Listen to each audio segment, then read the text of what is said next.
Paus Fransiskus, pemimpin spiritual bagi lebih dari 1 miliar umat Katolik di seluruh dunia, melakukan kunjungan bersejarahnya ke Indonesia.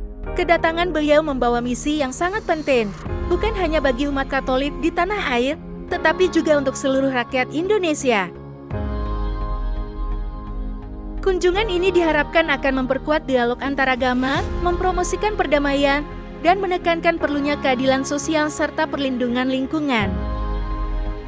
Indonesia, sebagai negara dengan populasi Muslim terbesar di dunia, menjadi simbol penting bagi kerukunan antarumat beragama.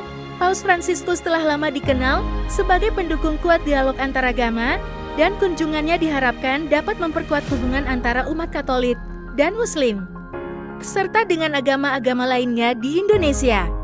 Dalam beberapa kesempatan, Paus telah menekankan pentingnya hidup berdampingan dalam harmoni, saling menghormati, dan bekerja sama demi kebaikan bersama. Di sisi lain, Paus Fransiskus telah menghadapi beberapa kontroversi selama masa jabatannya sebagai pemimpin Gereja Katolik. Berikut beberapa kontroversi yang terjadi selama masa jabatan beliau.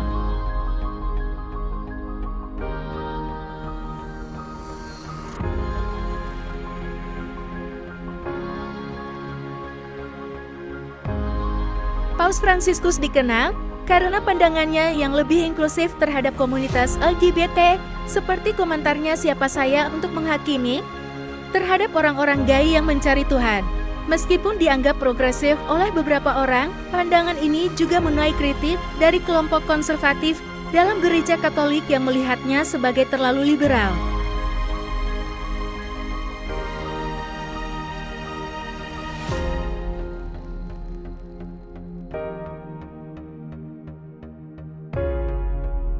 Seperti para pendahulunya, Paus Fransiskus juga harus menangani kasus-kasus pelecehan seksual oleh pendeta. Beberapa kritikus mengatakan bahwa meskipun dia telah mengambil langkah untuk menangani masalah ini, tindakan yang diambil belum cukup kuat atau cepat.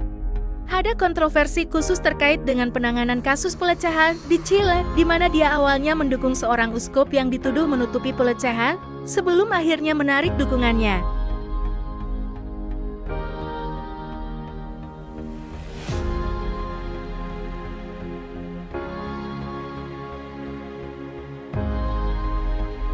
Paus Fransiskus telah mencoba untuk mereformasi banyak aspek dalam Gereja Katolik, termasuk masalah keuangan Vatikan dan pengelolaan internal gereja.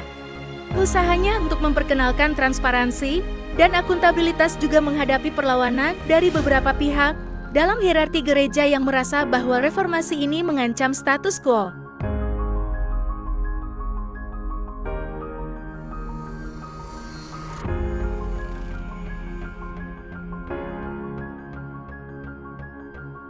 Paus Fransiskus telah mengkritik keras kapitalisme yang tidak terkendali dan dampaknya terhadap lingkungan.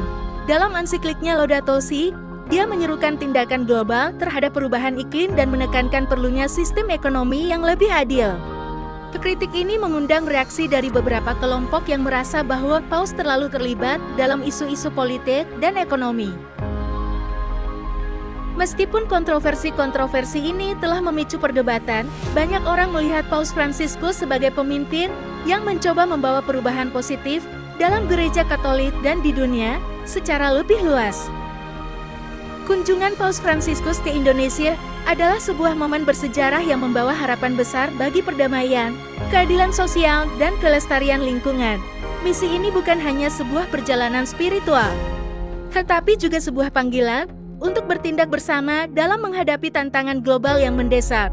Melalui kunjungan ini, Paus Fransiskus mengajak seluruh bangsa Indonesia untuk bersama-sama mewujudkan dunia yang lebih damai, adil, dan lestari bagi generasi mendatang.